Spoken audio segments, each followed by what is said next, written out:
Rioso, and welcome back to the Welsh History Podcast, episode 267, The Rise of Reading Rooms. We talked in the last episode of the main podcast about the spread of education to a wider range of people. It was at a time when many were considering with concern the role of children in society and protecting them from having to work early in life. With it came a sense that literacy was critical to this new age, and it was time for most of the population, at least, to read, write, and understand some level of arithmetic. And into this landscape of expanding but uneven educational provision walked, or rather donated, Andrew Carnegie. He was not a lone wolf in the wilderness, but one of a group of people who were changing society through movements like the social gospelers that we talked about previously. This idea of philanthropy and a philosophy of how to use your wealth was becoming popular in this period, in part because there was a backlash against these same people. Let's not say all of them did it out of the goodness of their heart, but Carnegie's kind of a strange measurement in that. He requires a word of introduction because he's sometimes treated simply as a benevolent philanthropist and sometimes as a deeply contradictory figure, and he was generally both. Born in Dunfermline, Scotland in 1835, he emigrated to the United States with his family at 12 years old and built over the years a self-made empire in steel. It made him one of the wealthiest men in the world, and that wealth was built in part on the exploitation of workers. As an example, the homecoming strike of 1892 at Carnegie's Homestead Steel Plant in Pennsylvania. This is where strikers met armed Pinkerton agents in a confrontation that left multiple people dead, and was not an episode that Carnegie could easily wash away from his reputation, something important to keep in mind as we talk about other aspects of his life. He became a leading philanthropist in the United States and throughout the British Empire in the last 18 years of his life. He gave away around $350 million, the equivalent of $6.9 billion in today's money. Almost 90% of his fortune was given to charities, foundations, and universities. So his commitment to lifting up communities through education is unquestioned. In fact, in 1868, he wrote at age 33 the following, quote, "We can settle in London," talking about his family, "and I can purchase a controlling interest in some newspaper or live review and give the genuine management of its attention, taking part in public matters, especially those connected with education and improving the poorer classes. Man must have no idol, and the amassing of wealth is one of the worst species of idolatry. No idol is more debasing than the worship of money." End quote. His 1889 article proclaimed, in quotes, "the gospel of wealth," end quote, called on the rich to use their wealth to improve society, expressed support for the progressive taxation and estate tax, and stimulated a wave of philanthropy. Quite a confusing statement considering his strike breaking of 3 years earlier. The reality is Carnegie was, instead of being this overwhelming, Christian kind of monk-esque type person who gives away all of his possessions and valuables, he was at his core still a person who dominated industry. He was able to monopolize steel in the United States, and by 1875 had controlled almost all of the steel production in the United States. So far from retiring early and moving into education and thoughts of the poor, he instead amassed a level of wealth that was startling even in his own age. This age, of course, is referred to in history as the Gilded Age, and is often seen as a rise of powerful industrialists who monopolized American industry, controlling the levers of power to an extent that was not anticipated prior to this period. Yet, like many others, his life was a confusing mix of power and money, and hating the idea of wealth accumulation. Like so many of the late Victorian and early Edwardian colonialists, there was an idea that there was a broader purpose to all of this conquest and money accumulation. That, as Rudyard Kipling would put it, it was the, quote, white man's burden, end quote, to lift those whom they conquered through education and, of course, Christian teaching. And yes, that honestly was the way some saw their role as benevolent rulers of the poor and the not us people. Others saw colonialism for what it really was, a money grab and jingoistic prestige for various European nations through the scramble for Africa and through things like the American conquest of Spanish territory to the Opium Wars in Asia. It provided exactly what those wars were for and gave to those who benefited. However, to get back to Carnegie and his philosophy of philanthropy, in his own framing, it was a duty of the wealthy to give their fortunes back to the communities that had generated them. Libraries were central to this vision. Carnegie had taught himself largely through public library access in his youth. He believed profoundly in the power of the public library to allow individuals to educate themselves and improve their circumstances. So now that we have given you a small idea about the man, let's talk about his foundations and their work specifically in Wales, since we are a Welsh podcast at the end of the day. Between 1883 and 1929, Carnegie's foundation deployed some $40 million to fund construction of about 2,500 libraries worldwide. In Wales, the grant began in earnest after Carnegie sold his steel interest in 1901. In 1902 alone, he gave grants to fund 16 new library buildings in Wales. The grants continued until 1913, resulting in a total of 35 Carnegie libraries across the country. These were free libraries. They were accessible to anyone. The mechanism was consistent. Carnegie would offer a building grant, typically ranging from about £2,000 to £8,000, though sometimes higher for larger towns, on condition that the local council could demonstrate that it had the means to maintain the library, staff it, and stock it from the rates that they needed to. This matched funding requirement was both a practical safeguard and a structural filter. Councils that were small, rural, or simply reliant to commit ratepayers' money to a library often did not apply, or applied and had their offers declined. The geographic distribution of Welsh Carnegie libraries reflect this clearly. Of the 35 buildings, 17 were concentrated in the old county of Glamorgan, clustering in the industrial eastern valleys, places like Aberdare, Barry, Bargoed, and Pontypridd. The urban, industrialized southeast had the population, the tax base, and the civic ambition to take Carnegie up on his offer and actually get the money needed to build the buildings. Rural Wales, as scholar Ralph Griffiths noted in his detailed study of the Welsh Carnegie libraries, largely missed out.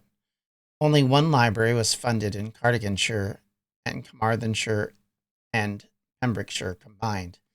Only one in Powys, and none at all in Anglesey.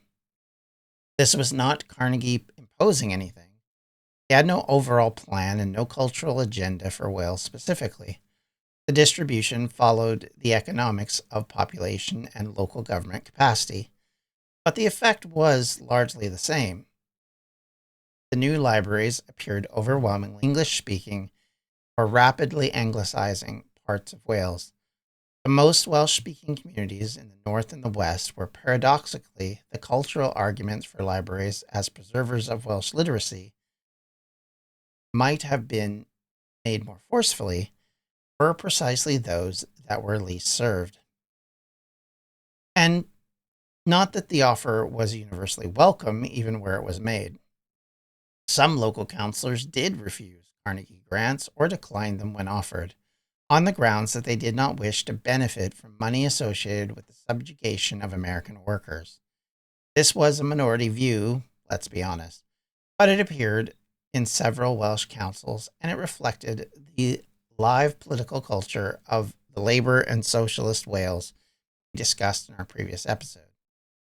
The libraries that were built were, in most cases, functional Edwardian public buildings rather than architectural statements. Although, you say that, when you look at some of the buildings, they are quite fabulous nonetheless. The Carnegie Foundation's emphasis on economy and functionality meant that commissions generally were to local and municipal architects rather than leading names of the day. Of the 21 surviving Welsh Carnegie libraries that are now listed buildings, 20 are of the lowest listed grade. The exception is the Cathays Library in Cardiff, which is a more substantial building which is graded higher. What did these libraries contain? That varied by institution and by council. Some libraries did stock Welsh language material, and some made a point of maintaining a Welsh reference section. The Carnegie Library that opened in Colwyn Bay in 1905 added a Welsh reference library, though not until 1949, so not exactly right after the fact. In the industrial valleys, where the working class and reading was predominantly English-speaking, or at least increasingly so, the lending stock was dominated by English fiction, English periodicals, and English nonfiction. This was what the borrowers wanted, or at least what the librarians and councils assumed that they wanted. The working men's institutes and miners' libraries that already existed in the coalfields often were better stocked and more intensively used than the Carnegie buildings, and were in a similar position. They were remarkable institutions by any standard, collections of thousands of volumes funded by small weekly deductions from miners' wages, housed in purpose-built institute buildings, and serving as the intellectual heart of the valley community. But their collections, too, were overwhelmingly in English. The reading life of the Welsh miner in 1900 was, in the main, an English-language reading life. There was one institutional counterpoint worth knowing, however, which is, of course, the National Library of Wales, established by Royal Charter on the 19th of March, 1907 in Aberystwyth, alongside the National Museum of Wales in Cardiff, in a settlement reached after considerable intercity rivalry. The National Library was conceived from the outset as the guardian of Welsh manuscripts and printed heritage. Its collection policy was focused on Wales, on the Welsh language materials, and on Celtic culture more broadly, in a period when English was advancing in every practical front. The National Library stood as an institutional commitment to the preservation and study of Welsh as a literary and cultural language. Two things coexisted: a library system being built largely for English medium borrowers in the industrial South, and the National Library being established to preserve the records of the Welsh civilization for posterity, and also, importantly, in the western half of the country, nearer to where the language is being used. It is tempting to look back on this period and see the Anglicanization of Welsh education as something done to Wales from the outside. As we noted in the last episode, the Blue Books of 1847, the infamous government reports that attacked Welsh language as a barrier to Welsh progress, are often cited as setting the tone for a century of official educational contempt for Welsh. Welsh, not with its physical cruelty and its shame, stands as an icon of that contempt. But the history of this period is more complicated, and it's important to say so plainly that many Welsh parents in the 1890s and 1900s actively wanted their children taught in English. We talked about this last time. This was not a sign that they had been lulled into hating their own culture. It was a rational response to what they saw as the labor market, which was an English language advancement and something that they needed for professional life, be that in their home country or in the British Empire more broadly, which employed Welsh men and women across the globe and did so in the medium of English. A miner's son who could read and write confidently in English had many more options than one who could not. A girl who could pass the country school scholarship examination had the chance of teaching at nursing and clerical work, futures Welsh monolingualism just could not easily deliver in 1905. Historian Martin Johns, whose careful scholarship on this period is essential reading, has put it directly, quote, "The decline of Welsh in this era was not primarily the product of educational policy. It was the product of communities making choices, sometimes constrained, sometimes freely, about what language was the most useful in the world that they actually inhabited. Schools accelerated the process, but they did not originate it." End quote. This does not mean that the choices were uncomplicated or the losses unreal. A language is not just a tool for getting a job, it is a medium of culture, of relationships, of humor, of religion, of experience, and of literature. When children grew up more comfortable in English than Welsh, they were not simply gaining a skill, they were also, in many cases, losing something, a way of being in the world where their grandparents had inhabited it fully. Some mourned this, some did not. Most probably held both the gain and the loss without articulating either. What is notable in our own period is that the relative absence of sustained educational campaigns to reverse the pressure towards English. There were advocates, individual teachers who fought to give Welsh a proper place in the curriculum. Welsh language newspapers and journals that made the case, nonconformist chapels that continued to conduct their life in Welsh, so served as a counterweight to the Anglicanization that was pulling all schools and the libraries into that field. But there was no Welsh medium school movement. This would not come until 1939. There was no requirement that the county schools teach through Welsh. There was no political consensus that the language needed systemic protection in the educational system. That would be the work of later generations. In this period, the work was building the intermediate schools, building the university and colleges, and building the libraries, as well as building infrastructure of literacy and learning that Wales really had not had before. It was genuinely an impressive work, carried out in what was a relatively short period of time, and it opened real opportunities for real people. The cost in terms of the Welsh language were counted slowly, and by later historians more than those contemporaries. The reality of it is, and we brought this up a little bit in the last episode, is that it was just assumed that if you spoke Welsh at home, you would just continue to do so. There wasn't really a concept of losing something. Although I would also say that there were people, such as my grandfather, who spoke Welsh as their main language before they left Wales, that once they left Wales, there was no more need for Welsh, that the language itself was in their way and not helpful, and thus speaking English and learning English and reading and writing in English took way more precedent. This is a individual who never really spoke Welsh again, except for when relatives came around. He never spread it to his children, never really talked about it to his grandchildren. And so we don't have a measured passing on of the language. Now, if you take that as a microcosm of what was happening across the entire country and in the dysphoria that was increasing throughout this period, because that's the other thing I think people forget is that migration exploded in the latter half of the 1800s and into the 1900s. And so many, many people were moving to other countries, Australia, New Zealand, South Africa, other parts of the British Empire, Canada, and even into America. And as they arrived there, quite frequently in that period, their culture wasn't always coming with them.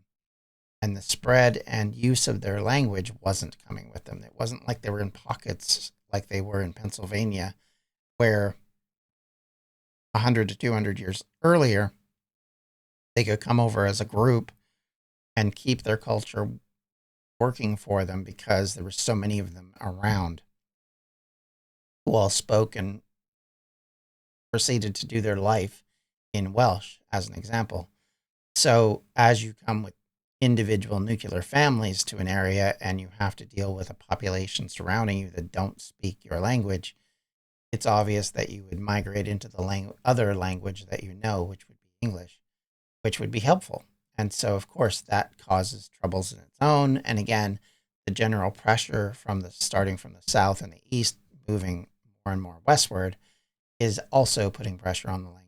But like I said, at that point, quite a number of Welsh speakers aren't going to see it that way. And it isn't going to really come on until later, much like a lot of things in the world. We think something's helpful. We don't see the consequences of the helpful until later. And then it becomes a problem because how do you pull back once you've gone that way? So that's something to keep in mind when we talk about these things. So wrapping up this section of the last two episodes, they're kind of a part one, part two. By 1913, on the eve of what would transform everything, World War I, Wales had a significantly different educational landscape from the one that it had possessed 23 years earlier. The county schools established by the 1889 Act had spread across the country, providing secondary education to communities that had previously had none. Working class participation in secondary schooling in Wales was, by European standards, relatively high. The ladder of opportunity through scholarship and by scholarship that was real, even if it was narrow. The University of Wales, established in 1893, was producing graduates from the Welsh working and middle classes who could go on to become teachers, ministers, lawyers, doctors, engineers, philanthropists, politicians, and every other level. The University College at Aberystwyth, Bangor, and Cardiff were places where the children of the Welsh communities could receive a world-class education without leaving Wales, a first for the country. The Carnegie Libraries had put public library buildings into 35 Welsh towns, overwhelmingly in the industrialized south and northeast. These were real community assets placed where working men and women could read a newspaper and borrow a novel and study for an examination, or simply sit in the warmth and the light and enjoy the opportunities that they had there. They were not perfect. They were not distributed fairly across the country, but they were there. And the Welsh language, as we mentioned, by the 1911 census, it recorded that the proportion of Welsh speakers in the Rhondda, as an example, had fallen from 64% in 1901 to 55% by 1911. That is a stark drop. 9% is not insignificant. And it was the biggest drop in a single decade. To that point, across Wales as a whole, the pattern was slow but steady decline in the portion of the population that spoke Welsh. As English migration continued, as the rising generation in the industrial heartland grew, it became an English-speaking world. In the rural heartlands of Gwynedd and parts of Kerry, Yun, and Carmarthenshire, Welsh remained the everyday language of community life, and would do so for decades more, even today, I could argue. Before the First World War, in these areas, community was still stronger than the schools as a transmitter of language. English-speaking children who moved into rural Welsh communities often learned Welsh from their peers. The hold of the chapel, the farm, and the neighborhood conversation was not yet broken, but structural direction was clear. Schools examined in English, universities taught in English, libraries were stocked with English books, the state conducted its business in English, and working class aspirations where it expressed itself through education, expressed itself in English. These were not conspiratorial decisions by English-minded administrators. They were the accumulation of weight of a century of industrialization, political union, and the practical logic of advancement in the British Empire. The generation that went to school in the 1880s, 1890s, and 1900s borrowed books from the new Carnegie libraries in the 1900s and 1910s were the generation that would fight the First World War and come home to both the Roaring Twenties and the Depression. They raised children in a Wales that was, in many ways, communities where English speaking had already predominated. The choices were made in this period that we're talking about what schools to build, about what to teach them in, and what books to stock. They were not the whole story of the Welsh language decline, but they were definitely a part of it. And they were made, for the most part, by people who thought they were building something worthwhile and seeking to advance their livelihoods and the lives of their children. That is, in a nutshell, what this means to Welsh people. It is something that I think gets lost in the discussion quite frequently, is that it wasn't necessarily what was done in 1500s, what was done in the later periods of manipulating English into the language, of dominating English language, but it was a part of it. All of this is a building block. So while we've talked a little bit of the libraries and the spread of English education, at the end of the day, from the conquest of Edward I onward, the use in language, and I could even argue the conquest of the Normans and their spread into the Welsh marches, created an ongoing issue for the Welsh language. It was one that was going to be a problem, even if it wasn't an immediate problem, because once you set up officialdom being only in English, once you move away from the Welsh versions of justice, once you move away from the Welsh versions of education and religion, you are going to automatically chip away at the language, at the people who speak it. And that is the reality of Welsh in this time period. So by the time we get to the 1900s, it's already been evaporated to the point where we're seeing where it's headed. We're not on a immediate decline, but we are on a long road of decline. It has stretched on for 400 years. The conquest in the 13th century was only the beginning. The slow, laborious way that English began to dominate Wales goes hand in hand with the Welsh being able to participate in the larger part of, well, let's just call it what it is, England, and in the upper sides of the English economy, of the upper parts of English politicians and politics. You know, Lloyd George, for example, comes from a Welsh-speaking background. He is a Welsh person, but he becomes prime minister of an English-speaking country. His entirety of his official acts outside of Wales are being held and done in English. That influences what people perceive English is for versus Welsh. I think even today, the type of people that will talk against the use of Welsh in Wales. I don't want to rehash this from last episode, but it's something to keep in mind, is that even if it's not meant to be official persecution, if you want to call it that, or official erasure of the language, it still accomplishes the same thing, just simply because of where power is held. If you think about it in the long run, if Wales ever does become an independent country, if it ever does get to a stage where it's controlling everything and it determines that it needs the Welsh language to thrive rather than just survive, the only way to do that is to basically do a reverse of what they did in previous centuries. You have to convert more and more people to speaking the language and thinking in the language. To do that, your communication has to be predominantly Welsh. And you can't do that unless all the levers of power are in Welsh. So if you don't like that, I guess that's going to be one of the reasons why you wouldn't want that.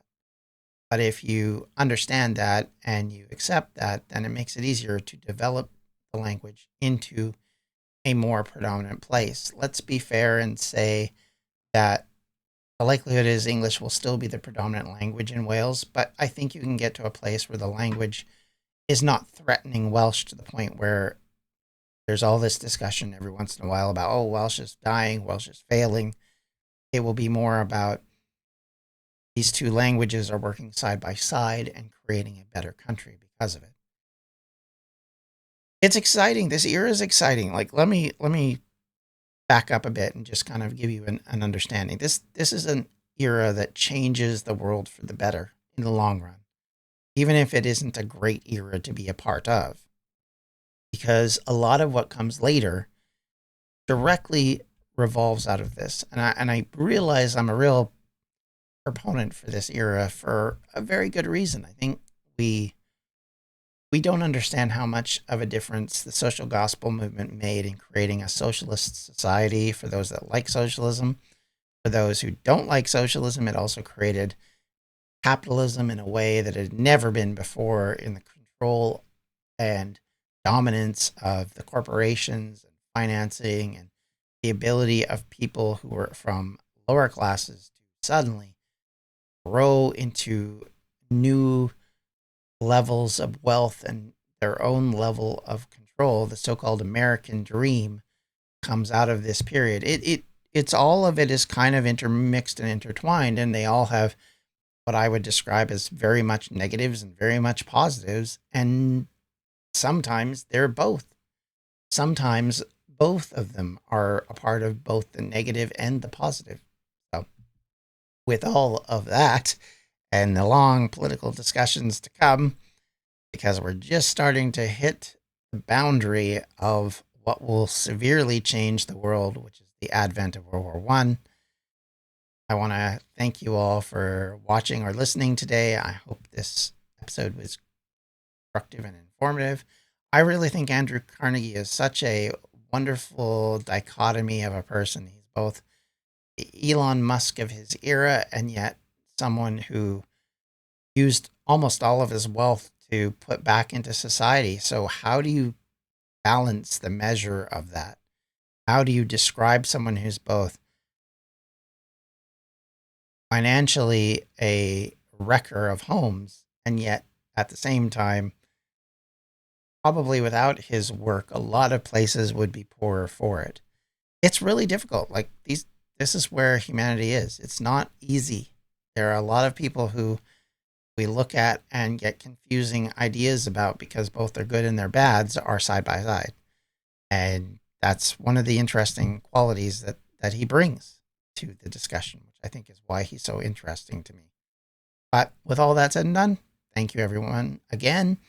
If you have any questions, comments, or concerns, or want to follow up on this, you can always reach out to me at welshhistorypodcast@gmail.com, or at any one of my various social media sites at Welsh History Pod. Typically, exception as always, is Facebook, which is facebook.com/Welsh History Podcast.